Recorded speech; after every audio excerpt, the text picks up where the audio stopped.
All right, so we are going to read the teleplay Monsters Are Due on Maple Street by Rod Serling. We talked about how this was first aired as a Twilight Zone episode, and the standard that we're working with is standard RL 1.2, which is determine a theme or central idea of a text and analyze its development over the course of the text, including its relationship to the characters, setting, and plot. We're also going to work on providing an objective summary of the text, and our learning target is to infer the theme of a text and analyze the development of the themes throughout the course of the text. So we have our cast for period 4 over here, and we are all ready. We have highlighted our roles, and we are going to get started in reading. Please remember to mute your mics when you are not speaking and unmute your mic when your role comes up. So Act 1. Fade in on a shot of the sky. The various nebulae and planet bodies stand out in sharp, sparkling relief as the camera begins a slow pan across the heavens.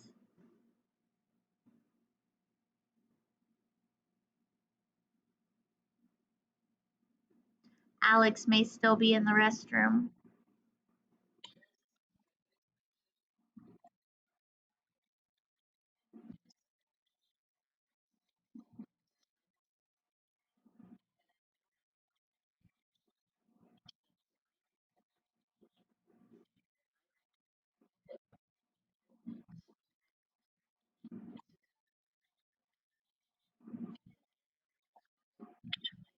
Do do do do do do do do. That's in the original episodes. The camera has begun to pan down until it passes the horizon and on a sign which reads Maple Street. Pan down until we are shooting down at an angle toward the street below. It's a tree-lined, quiet residential American street, very typical of the small town.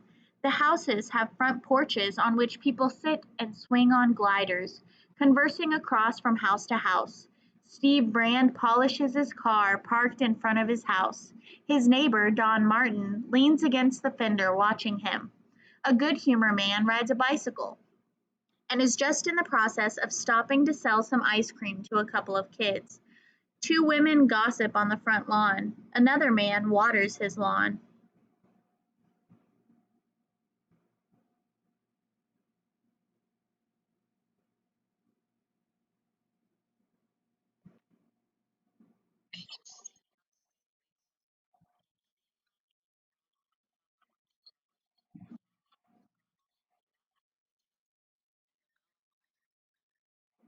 There is a pause, and the camera moves over to a shot of the good humor man and two small boys who are standing alongside just buying ice cream.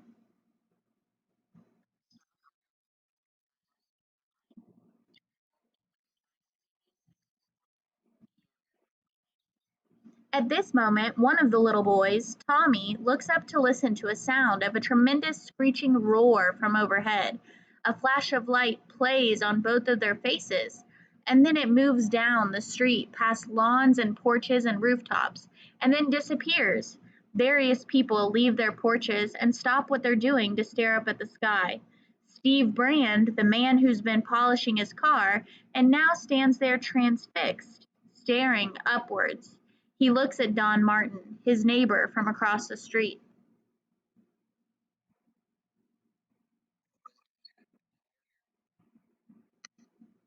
Don nods.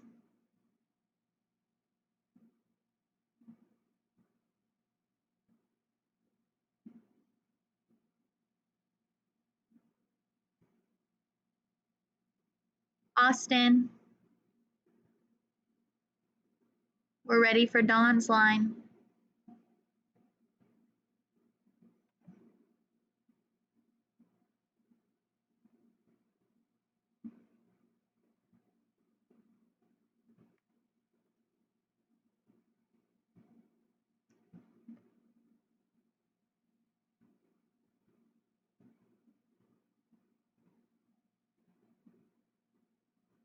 Would someone be willing to step in for Austin?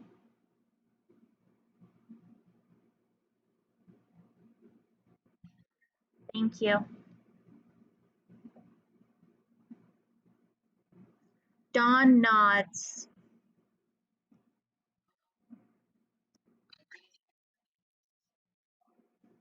So we're on Dawn's line.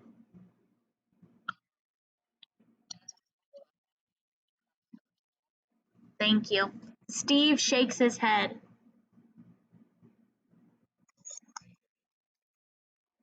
Mrs. Brand from her porch.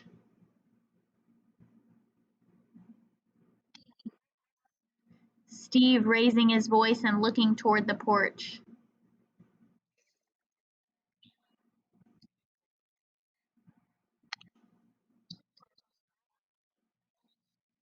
The camera pans across the various porches to people who stand there watching and talking in low, conversing tones.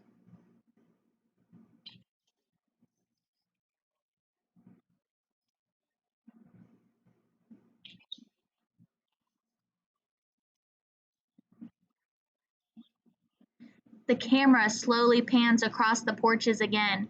We see a man screwing a light bulb on a front porch and then getting down off the stool to flick the switch and finding that nothing happens. Another man is working on an electric power mower. He plugs in the plug, flicks on the switch of the power mower off and on with nothing happening. Through the window of a front porch, we see a woman pushing her finger back and forth on the dial hook. Her voice is indistinct and distant, but intelligible and repetitive.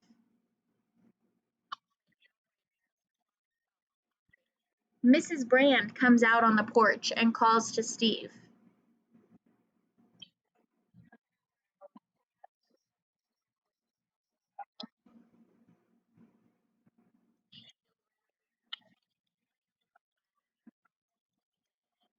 We look down the street as we hear voices creep up from down below. Small, mildly disturbed voices highlighting these kinds of phrases. Electricity's off. Phone won't work. Can't get a thing on the radio. My power mower won't move. Won't work at all. Radio's gone dead. Pete Van Horn, a tall, thin man, is seen standing in front of his house.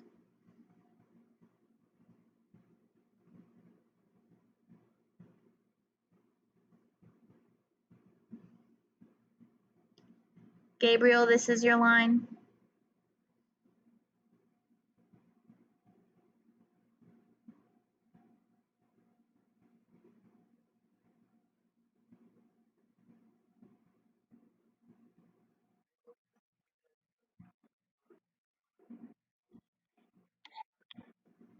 He walks past the side of his house and disappears into the backyard, the hammer on Van Horn's hip as he walks. The camera pans down slowly until we're looking at 10 or 11 people standing around the street and overflowing to the curb and sidewalk. In the background is Steve Brand's car.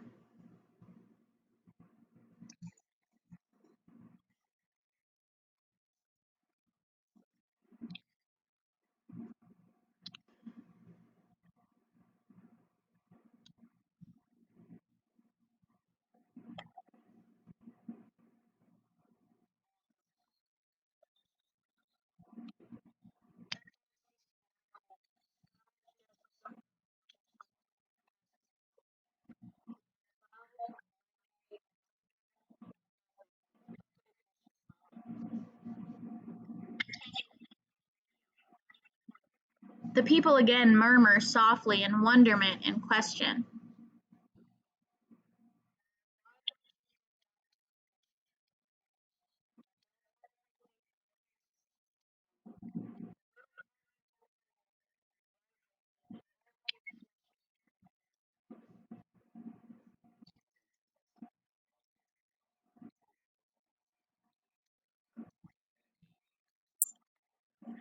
There's a murmur of reaction to this. Steve looks from face to face and then over to his car.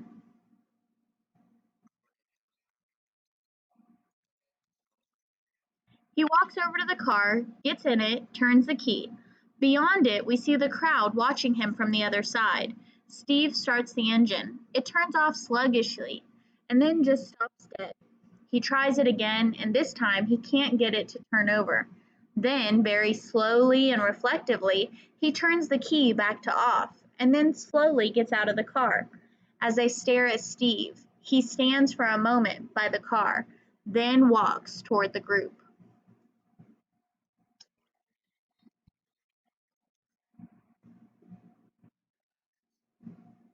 Steve shakes his head.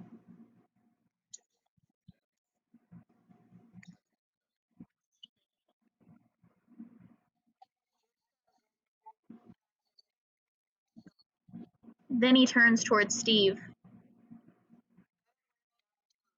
Another murmur of assent at this.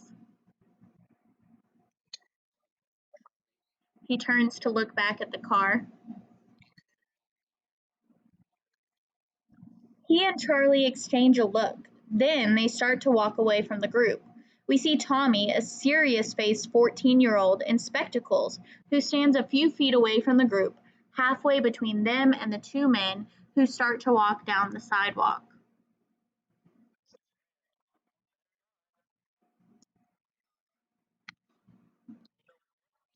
Steve and Charlie exchange a grin, and Steve looks back toward the boy. Tommy jerks his head in the general direction of the distant horizon.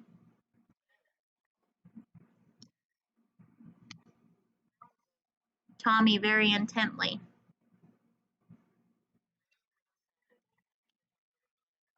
Steve knits his brows for a moment, cocking his head questioningly. His voice is intense.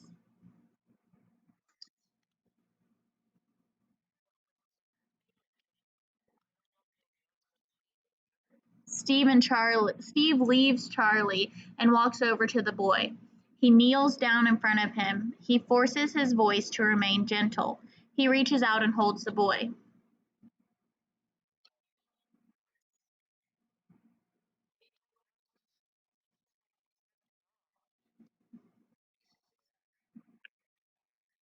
Woman from the crowd. Tommy persistently but a little intimidated by the crowd.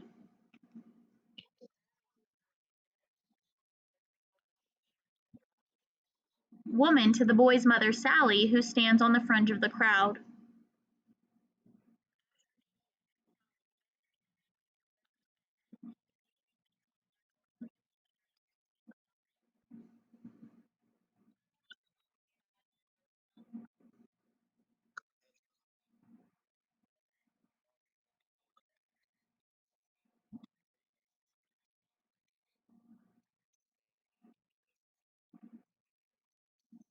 We're going to stop right here for today. He turns to the group, now trying to weight his words with an optimism he obviously doesn't feel, but is desperately trying to instill in himself as well as the others. I want to thank you guys so much for your participation today. I am going to highlight this red just to indicate that this is where we stopped and that this is where we will pick up tomorrow.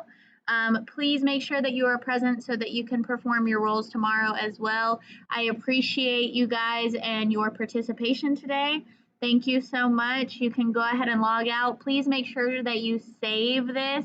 So go to File, Save As, and then I would name this Monsters Period 4 so that you can save it with the notes that you made and you will have your highlights for tomorrow. Thank you so much, guys. I hope you have a great day. Bye.